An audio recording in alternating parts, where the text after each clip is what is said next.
comenzar entonces en esta tarde. Vamos a estar comenzando el libro de Juan. El libro de Juan es el cuarto de los evangelios.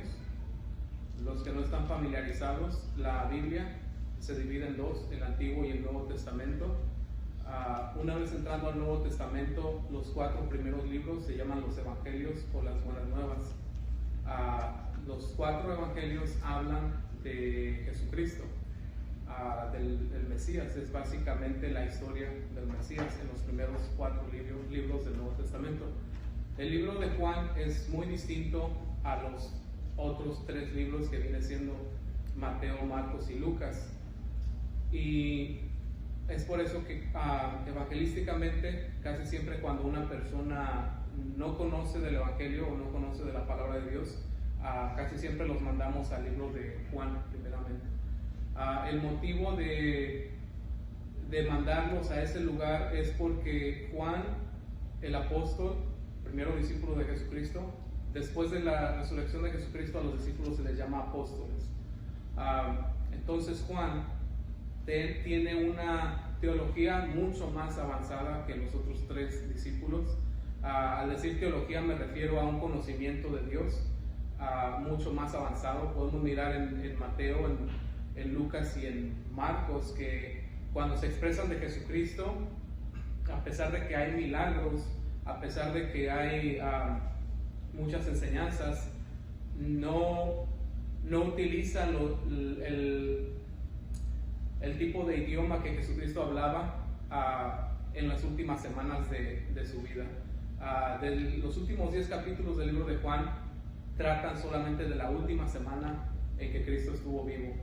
La última semana que Cristo estuvo vivo, sus palabras de él eran muy muy fuertes acerca de su deidad.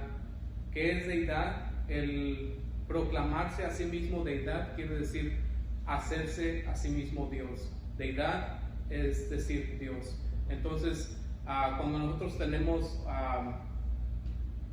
o los pueblos, cualquier tipo de Dios, esas son deidades. Entonces, Jesucristo, un hombre como nosotros, comenzó a proclamarse deidad en las últimas semanas de su vida, desde siempre, pero mucho más fuerte en las últimas semanas de su vida.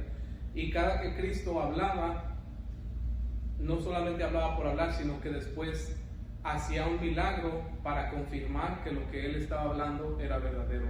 El libro de Juan consta de 7 milagros, y estos 7 milagros no fueron hechos solamente con el fin de que la gente fuera sanada o los ciegos miraran o los muertos revivieran, sino que había un mensaje detrás del milagro que Cristo estaba haciendo. Por ejemplo, tenemos un ejemplo básico, tenemos a Lázaro.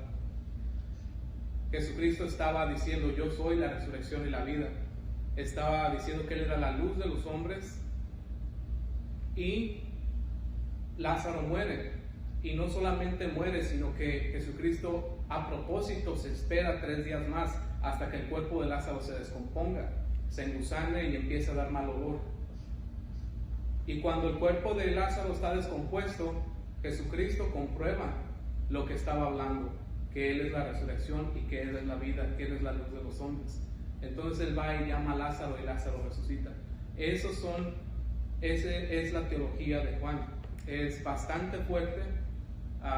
Ningún otro de los evangelios son tan fuertes en deidad como es el libro del apóstol Juan. El apóstol Juan se dedicó solamente a dar esos 7 milagros, los cuales vamos a estar estudiando, y ese es el propósito. El propósito del libro de Juan es que el mundo creyera en Jesucristo. Y vamos a comenzar. Juan, el nombre de Juan quiere decir Dios es gracia. Hay quienes dicen que Dios es gracioso o gracious en inglés. ¿Qué quiere decir que Dios es gracia? Quiere decir que, recuerdan lo que estudiamos el otro día, lo que era ser justo. Ser justo significa que tú vas a recibir el pago merecido. Lo malo es que si tú fuiste malo vas a recibir también tu paga merecida, y no queremos a veces eso. Ser misericordioso quiere decir no recibir lo que merecías. Estamos hablando de juicio. Y tener gracia quiere decir recibir lo que no merecías. En el libro de Juan, Dios nos enseña que a través de Jesucristo nosotros recibimos lo que no merecíamos. Una pequeña biografía acerca del libro de Juan. Vamos a estar hoy estudiando la introducción y vamos a ver hasta dónde llegamos para saber lo que estamos leyendo. Juan era hijo de Zebedeo, hermano de Jacobo, el cual era otro discípulo. Eran pescadores en el negocio de su padre, junto con Simón, a quien conocemos como Pedro, y Andrés. Ellos tenían un negocio de pescadores en el mar de Galilea. Jesucristo llamó a Juan y a Jacobo, y después llamó a Andrés y a Simón Pedro, que estaban ahí luego a la par. Podemos mirar que Jesucristo no escogió a los fariseos, ni a los escribas, ni a la gente más capacitada. Escogió uno de ellos, que después vino siendo Pablo, y después un discípulo de ellos, que vino siendo Lucas. Pero Jesucristo vino a demostrar que no es por lo que nosotros podamos hacer, sino lo que Él puede hacer en ti, lo que Dios puede hacer en ti.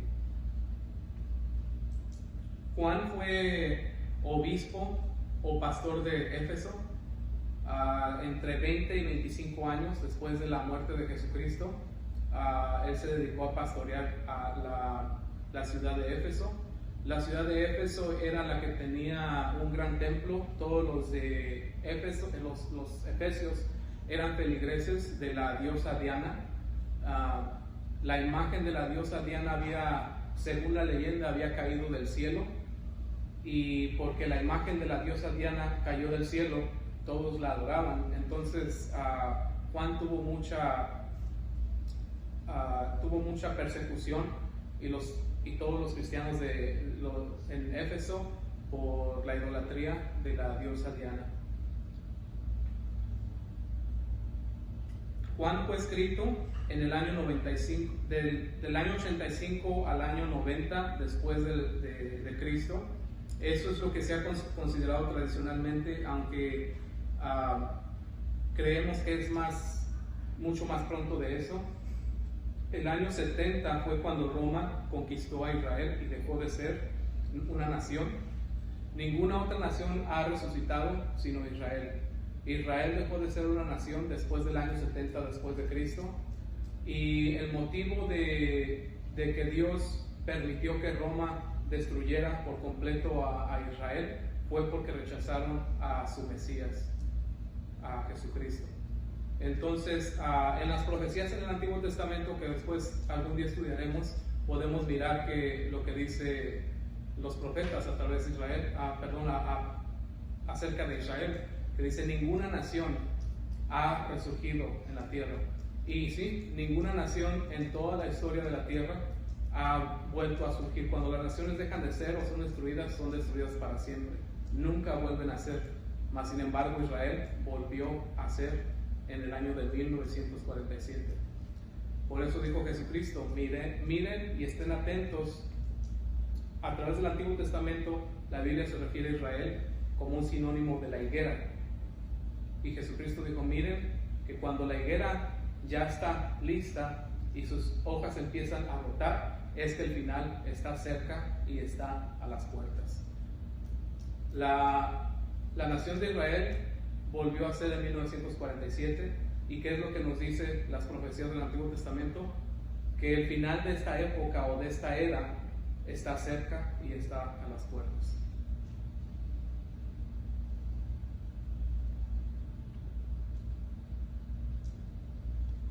El libro de Juan enfoca el ministerio de Jesucristo en Judea, al contrario de los otros tres primeros evangelios que escriben acerca del ministerio de Jesucristo en Galilea.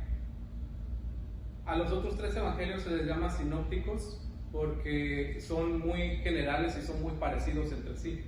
Hay pequeñas diferencias. pero el libro de Juan es único en su teología.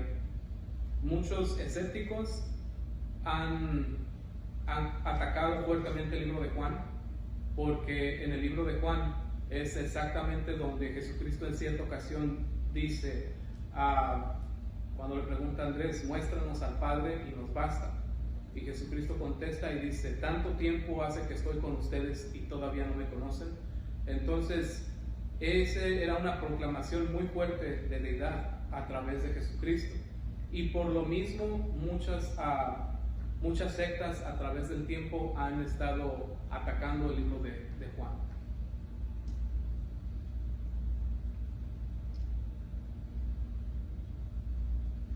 El propósito del libro lo podemos encontrar en Juan 20:31, si gusta ir conmigo ahí.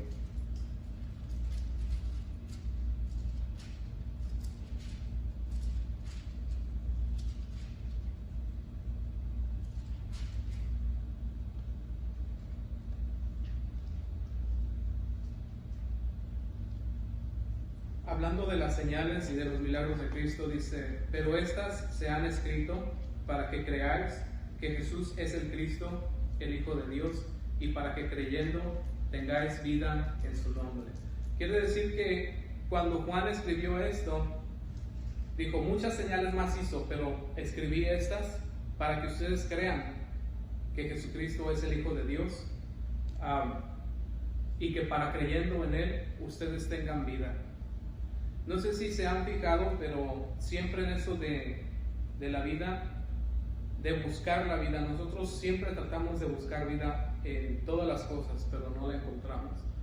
Siempre tenemos necesidad de algo y mientras nuestro enfoque está en las cosas artificiales, las cosas vanas, y nunca nos llenamos.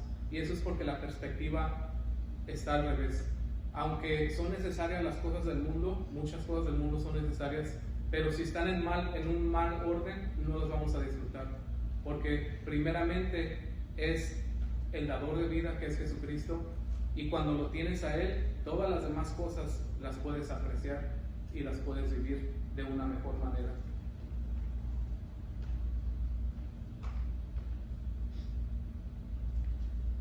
El libro de Juan nos presenta la ortodoxia del cristianismo. ¿Qué es ortodoxia? Ser ortodoxo o orthodox en inglés quiere decir la manera correcta de interpretar una ciencia. Si me preguntaran a mí, la primera vez que yo escuché la palabra ortodoxa estaban hablando de un burrito mexicano, y creo que lo entendí a la perfección porque a mí me gustan los burritos. Entonces, si alguien me hace un burrito con queso rallado arriba y con mayonesa, yo voy a pensar que no es ortodoxo porque no es como los burritos deben de ser. Pero si alguien me hace un burrito diferente con frijoles de la olla, que se lleva una salsa, entonces voy a decir, ese burrito es un burrito ortodoxo. O sea que es la definición correcta de lo que es un burrito. Al menos en mi mente hizo clic rápidamente. Así de igual manera, con el libro de Juan nos enseña la ortodoxia de la teología correcta de quién es Jesucristo, el Hijo de Dios. Y en primer lugar, el propósito de Él son dos propósitos. El primer propósito es, número 1, que conozcamos la persona de Cristo, y número 2, que conozcamos la obra de Cristo. ¿Quién es Jesucristo? ¿Es un hombre? ¿Es un profeta? ¿Es un maestro? ¿Es Dios? ¿Es el Hijo de Dios? ¿Qué es lo que nosotros sabemos acerca de Él? Porque nuestra alma quiere creer. Porque somos creados para su gloria. Y somos creados con este vacío. Y somos creados para adoración. Y siempre estamos adorando algo, pero no sabemos qué queremos adorar. Es por eso que necesitamos saber quién es la persona de Jesucristo. Y quién es y cuál fue su obra. Aunque nosotros digamos que no queremos adorar, siempre estamos adorando, porque está en nuestra naturaleza. Dios nos hizo para alabanza de su gloria, dice la Escritura.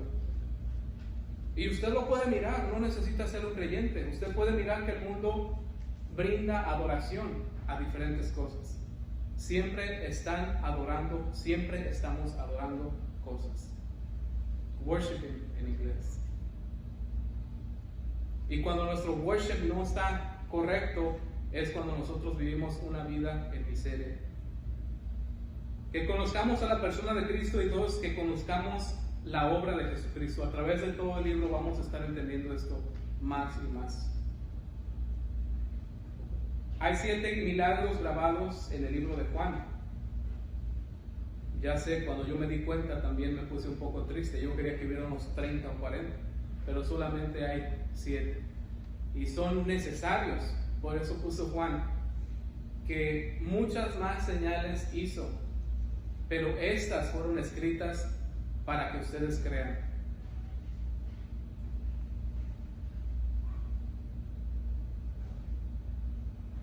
Cada señal o milagro contiene un significado y demuestra una verdad sobre la deidad de Cristo. El milagro es solo una manifestación de la autoridad en la persona de Cristo.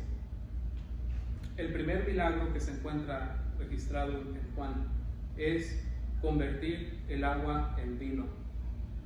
Y esto demuestra a Cristo como creador.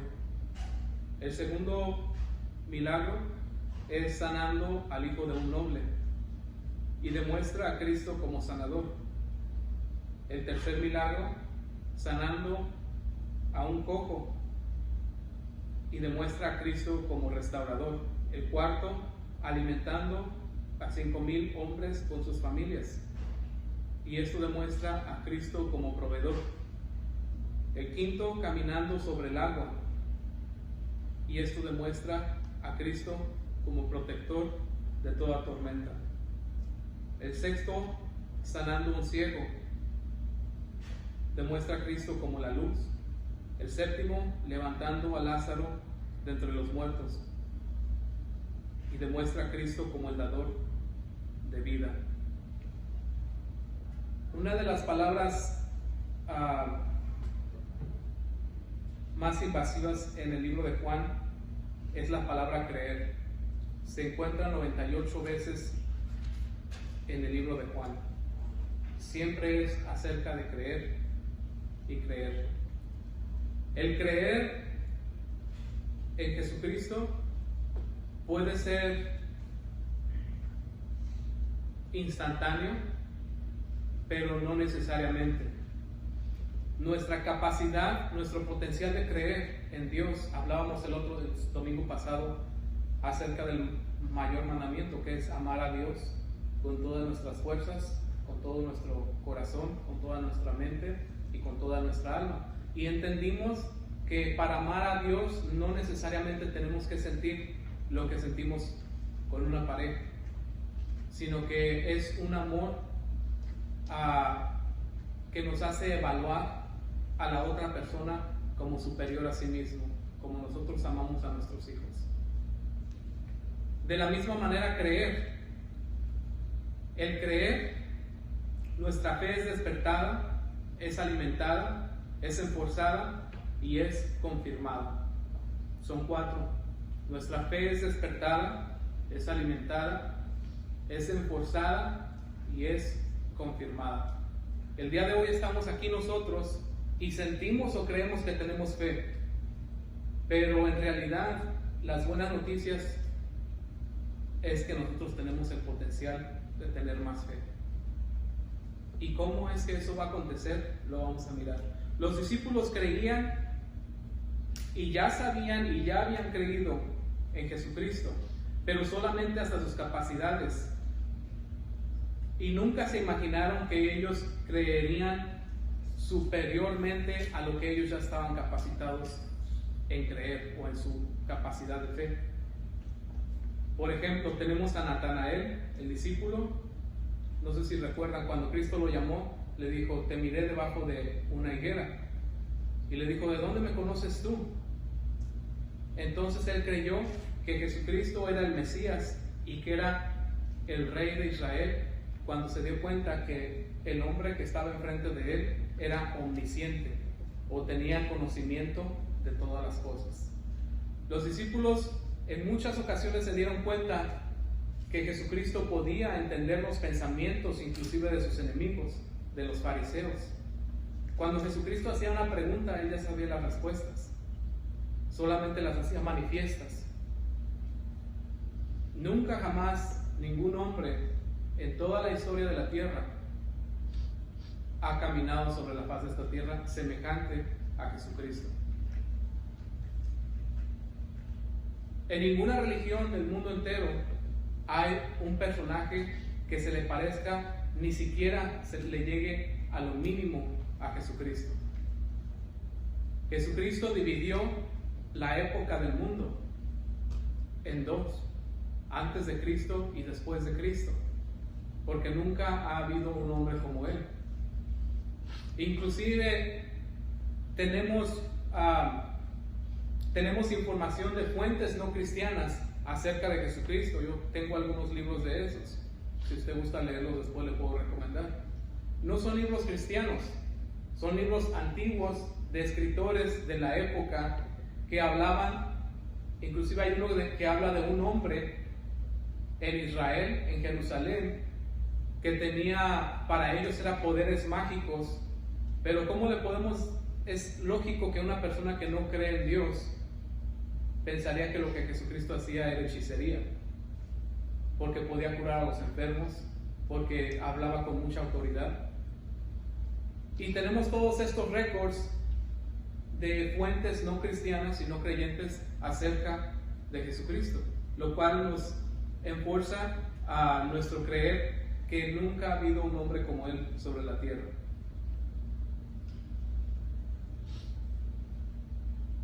Los discípulos de Cristo creyeron en Él después del milagro en Canaán, cuando Él convirtió el agua en vino.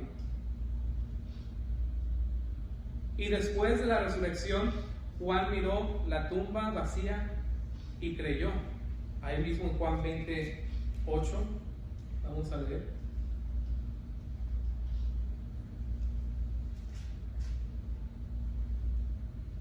Entonces entró también el otro discípulo que había venido primero al sepulcro y vio y creyó. Pero si regresamos un poquito al cassette, ¿qué es lo que pasó aquí? Estamos hablando de Juan. Dice que Juan miró el sepulcro vacío y creyó. Pero yo pensaba que Juan ya había creído desde las bodas de Caná, 3 años anterior. Podemos mirar que la capacidad de creer en Juan iba avanzando y avanzando y avanzando y avanzando. El día de hoy yo me encuentro con una fe muy inferior, pero yo no sé qué fe voy a tener el día de mañana. Mientras camine con Jesucristo, Él va a continuar manifestándose en mi vida. Y aunque los discípulos creyeron en Él y pensaron que habían creído en Él en el primer milagro de su ministerio, que fue en las bodas de Caná, no se imaginaban a qué nivel iba a estar su fe en el momento de la resurrección de Cristo.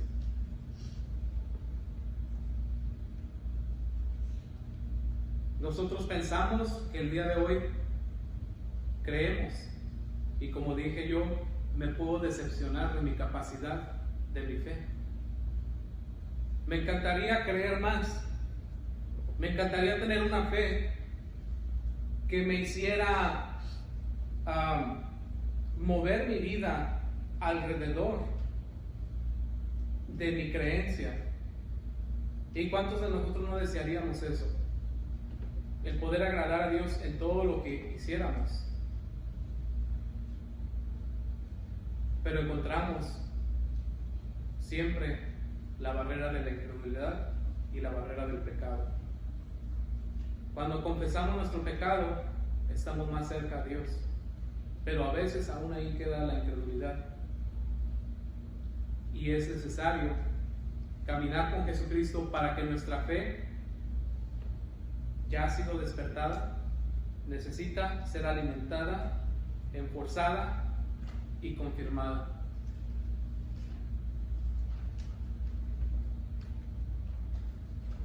La fe de algunos de los discípulos de Jesucristo fue despertada por Juan el Bautista. ¿Por qué? Porque para Juan el Bautista les decía: arrepiéntanse porque el reino de los cielos se ha acercado. Y cuando llegó Jesucristo dijo: este es el Cordero de Dios que quita el pecado del mundo. Muchos de los discípulos de Juan siguieron a Jesucristo. ¿Por qué? Porque creyeron en Él como el Mesías. Todo Israel tenía esperanza en el Mesías prometido en todo el Antiguo Testamento, porque el Mesías y el reinado del Mesías es la cúspide de la ley judaica. No es el cielo, no es el rapto, no es el Armagedón, es el reino de su Mesías sobre la tierra, una profecía que todavía no se cumple, pero que está por cumplirse después de la gran tribulación. Para ellos, mirar a Jesucristo o a su Mesías o al Cristo significaba una esperanza, una restauración, un dominio y un control. Cuando vives bajo el régimen de otra nación, como Israel lo vivía bajo el dominio de Roma, ellos estaban hambrientos de un Mesías que derrocara a Roma. Es como que si alguien tomara control de nuestro país, de nuestra nación, China o quien sea, y nos estuviera pagando taxes arriba de lo que ya pagamos, perdón. Ellos deseaban una esperanza, ellos deseaban una restauración a su nación, ellos deseaban un dominio propio y un control de todas las cosas. Y eso es lo que están esperando hasta el día de hoy los judíos ortodoxos en el judaísmo, no en el cristianismo. Y en realidad Cristo trajo todo esto, pero ellos no lo supieron ver. Jesucristo trajo una esperanza. ¿A quién? A los débiles, a los que no tenían nombre, a los enfermos, a los necesitados. Una restauración. ¿A quién? Al pecador. Un dominio. A través del Espíritu Santo nosotros tenemos dominio propio y un control. Nosotros nos encantaría que Dios controlara toda nuestra vida, de esa manera no le falláramos. Es muy fácil orar y decir: Señor, toma el control, y dejarlo en sus manos, pero muchas veces decimos eso y no hacemos nada. Dios no usa a las personas que están sentadas en el sofá. Dios utiliza a los que ya se están moviendo. Dios es soberano y somos guiados por Él mismo cuando pertenecemos a Él. Ese es el control de Dios sobre nuestras vidas, porque pertenecemos a Él.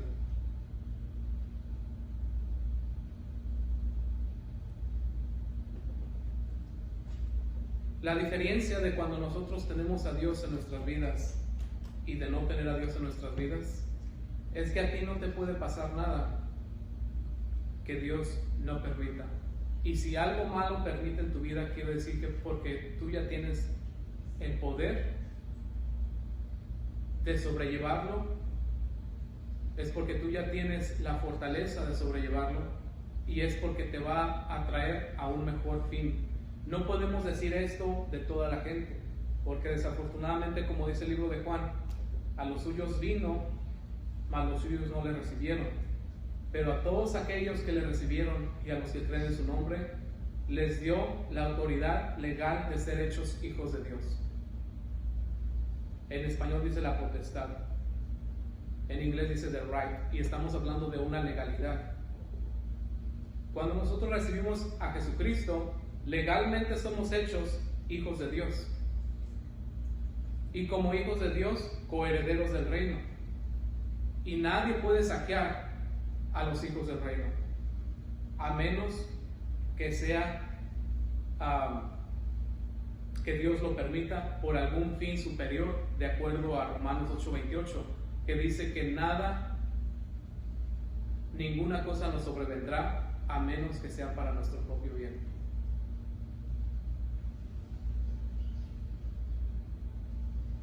Efesios 2:10.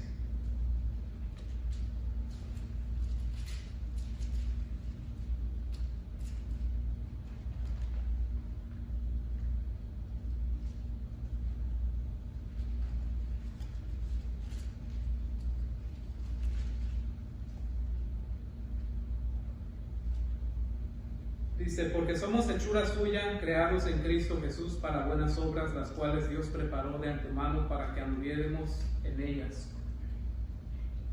No me gusta la traducción aquí, me gusta más la traducción en inglés que dice, porque somos hechura suya. A veces si no escudriñamos las escrituras pensamos que está hablando de la creación, no está hablando de la creación.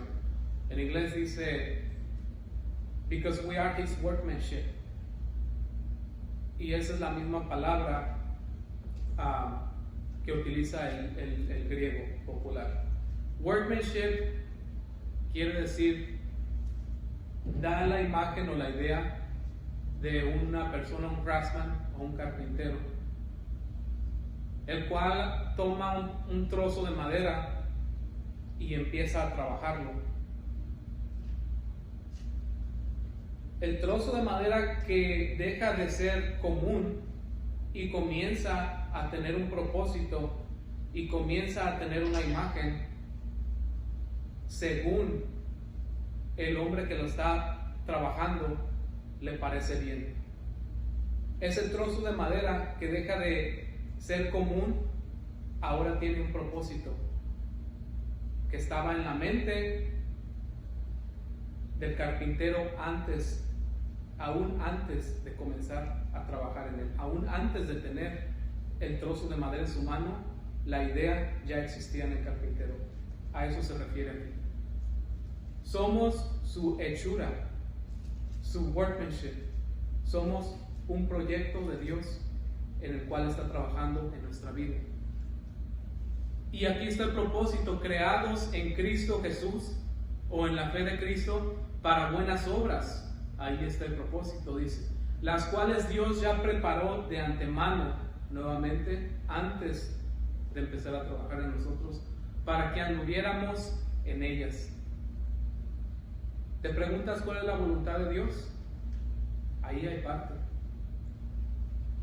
Que andemos en buenas obras, las cuales Él va a poner enfrente de nosotros para que caminemos en ellas. Y la gente se pregunta por qué estamos perdidos. La gente se pregunta por qué está perdido el mundo. Porque la gente no camina en las obras de Dios. Y todos, yo mismo, nos estamos a queje. Y le llamamos a la gente que todos son una bola de tontos. ¿Por qué? Porque cada quien está buscando lo que su propio deseo natural o carnal o pecaminoso le dicta. Y nuevamente nos lleva a una verdad que está en la Biblia, que dice, ancho y espacioso es el camino que lleva a la perdición. Y dice, y muchísimos yo diría, son los que andan en él.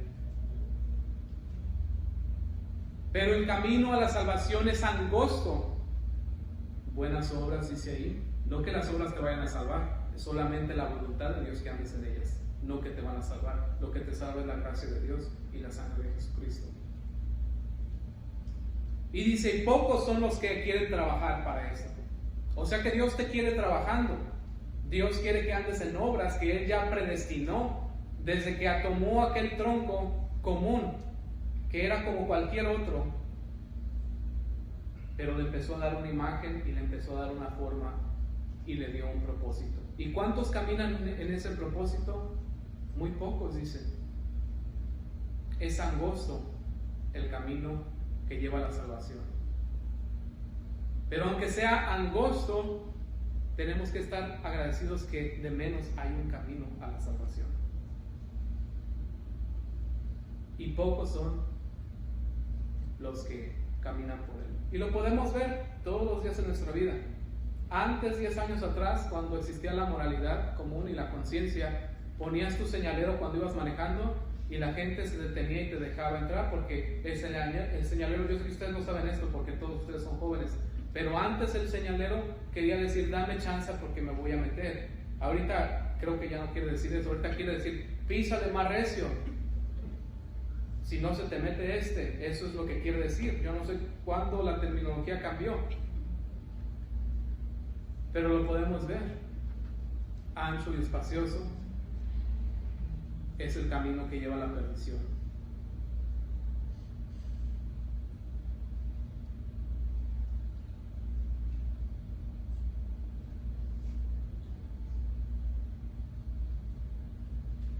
¿Por qué Israel, por qué los discípulos creían en Jesucristo como el Mesías?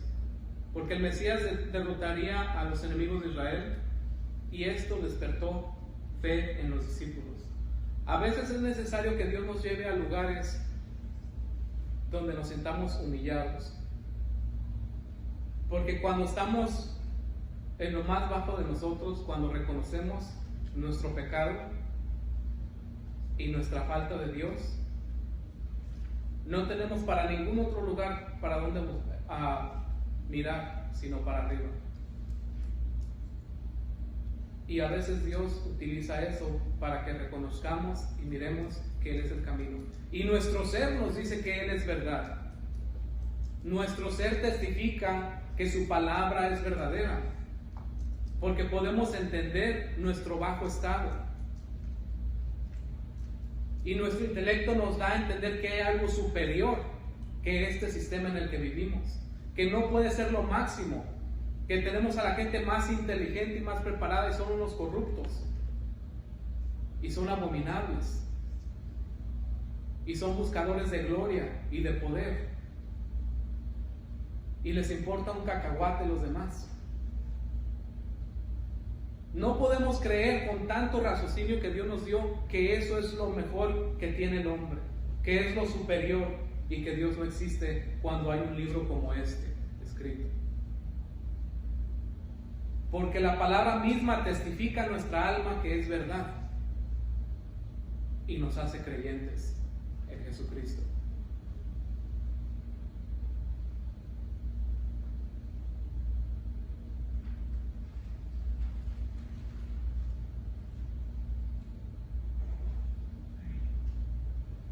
La fe con la que comenzaron los discípulos de Juan el Bautista, cuando miraron a Jesucristo bautizarse, después miraron en las bodas de Caná cambiar el agua en vino, no se imaginaron lo que había delante de ellos. Y es mi oración y es mi petición que nuestra fe crezca mientras caminamos con Él. La fe de los discípulos para comenzar sus ministerios en lo que es el Evangelio, o la madurez de su fe, fue la resurrección de entre los muertos. Y no podían parar de hablar de Jesucristo, porque les impidieron, vinieron las autoridades y les dijeron: les impedimos que sigan hablando de este hombre. Y Pedro contestó y dijo: juzguen pues por ustedes mismos, si es mejor obedecer a los hombres o si es mejor obedecer a Dios. ¿Por qué? Dice: porque no podemos parar de hablar las cosas que nosotros hemos visto y oído. Un hombre hace 50 días atrás, el libro de Hechos, el día de Pentecostés, Pedro y los discípulos. Un hombre hace 50 días, casi 2 meses, estuvo muerto y lo vimos morir. Y el día de hoy se ha aparecido enfrente de nosotros, y un muerto vive. ¿Y tú quieres que yo me calle? Esto fortaleció en gran manera a los discípulos y a los apóstoles, y convirtieron el mundo al cristianismo, porque no podían morir por una mentira. Nadie daría su vida por una mentira, y mucho menos 12. Alguno de ellos iba a tener que renunciar y decir: ok, nosotros we made this up, nosotros no lo inventamos. Pero ¿quién en su juicio cabal va a permitir que lo frían en una olla con aceite? ¿Va a permitir que te decapiten, que te crucifiquen, que te abran en dos? Por una mentira, por algo que tú sabes que no es cierto.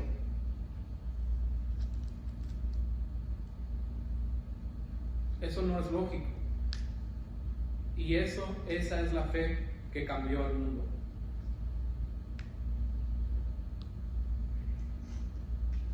La fe de los discípulos continuó creciendo hasta alcanzar una madurez.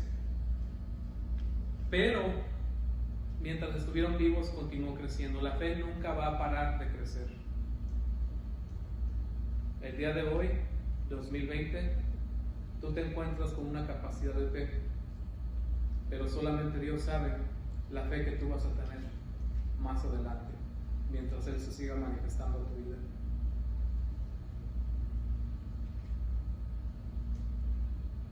La fe de ellos pasó de ser algo aceptable o algo que ellos aceptaron a un conocimiento personal. Una persona que tiene fe y un conocimiento personal en Dios es marcado, su fe es marcada por lealtad, por servicio y por adoración. Esas son las manifestaciones más grandes de la fe, no del Espíritu Santo, son manifestaciones de nuestra fe. Alguien que tiene fe va a ser alguien que es leal al objeto de su fe, en nuestro caso Jesucristo. Va a servir, porque es marcado por servicio. Nosotros no podemos decir que somos discípulos de Jesucristo o cristianos y no ocuparnos en servirle a Él. Y en adoración, nosotros no podemos decir que conocemos a Jesucristo o a Dios y no rendirle adoración.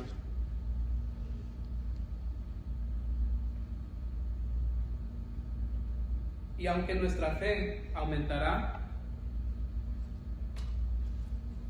es por gracia de Dios que para ser salvo se requiere la más mínima de todas las fes, una fe como la de un niño. No necesitas cruzar por el colegio bíblico o por el seminario para ser salvo. Lo único que necesitas es reconocer que eres un pecador y que tienes necesidad de que Dios perdone tus pecados, que Jesucristo es el Hijo de Dios y es el Señor, y que Dios le resucitó de entre los muertos. Y cuando tú crees esto, lo confiesas, no necesariamente en una oración, tú mismo en tu trabajo, tú mismo con tus papás, con tus hijos, cada que tú estás confesando estas cosas, o cuando las has confesado por primera vez, estás confesando que Jesucristo es el Señor, que Dios le resucitó de los muertos, y que lo has confesado y lo has creído en tu corazón, esto te hace salvo. Y no son los hechos, porque comienzas a ser un hijo de Dios. Legalmente, según el Evangelio de San Juan, legalmente y posicionalmente tus pecados fueron puestos en la cruz del Calvario, y la ira o el juicio que merecías tú es transferido al cuerpo de Jesucristo hasta la muerte, para que tú no seas responsable de tus pecados. Y según el libro de Hebreos, dice: porque tal sacerdote como Jesucristo nos convenía, uno que existe desde la eternidad, para que continuamente, mientras permanezcas en tus pecados o en tu cuerpo, te purifique delante del Padre.